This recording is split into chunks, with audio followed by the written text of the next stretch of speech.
everyone, Kian here. Our Bible verse for today is all about Deuteronomy 8:17 to 8. And sabi dito, you may say to yourself, my power and my strength are of my hands have brought up this wealth for me.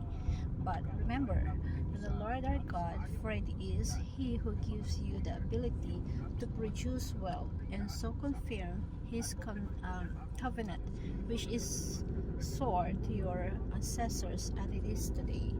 So, yung verse na to, itinuturo sa atin, and the more na nagmamataas tayo, the more kang ibabagsak na ating Panginoon. So, laging nauna yung yabang bago yung pagkawasak. And kung sino yung nagpapakumbaba, yun yung itinataas ng ating Diyos. So, binigyan tayo ng Diyos. Like katulad kay Nebuchadnezzar, binigyan siya ng kaharian ng Diyos. Isang kastilyo, kayamanan, power. Pero the moment na sinabi niya sa sarili niya na lahat ng to ay dahil sa akin, at that moment, ibinagsak siya ng ating Panginoon. Even kahit yung pag-iisip niya, tinanggal yun ng Panginoon.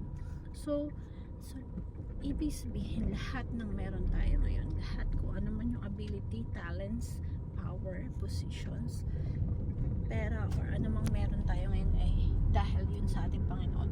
Lahat ng ability, gift, kapasidad na meron tayo, it's belong to Him. So, ano man na ma-accomplish natin, remember that hindi yun galing sa'yo. Remember that when you have any accomplishment, all glory to our God. So, even the power, Lord, put that power onto you.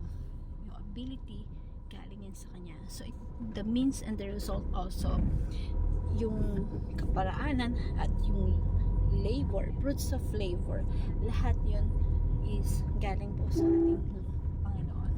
And kung meron man nag-acknowledge sa'yo na ang galing mo, ang ganda mo, pwede mong sabihin na, Lord, thank you, because of you I have this thing. Or pwede mong sabihin na all glory to our Lord God. So, sa buhay kasi natin minsan mas marami tayong o yung attitude natin pagka meron tayo, may pera ka, or maganda ka, or maganda yung bagay na meron ka, nauuna yung kayabangan. So we have to recognize that all things comes from the Lord. Pag pumunta ka, pag pinuri ka ng isang tao, ibalik mo yun sa Panginoon. Accept the compliment of the other people, but thank God. Rely God for the capacity to create wealth. Kung ano man yung kakayanan, lahat ng galing sa ating Panginoon. Kung wala ka mang skills, pwede mo hingin yun sa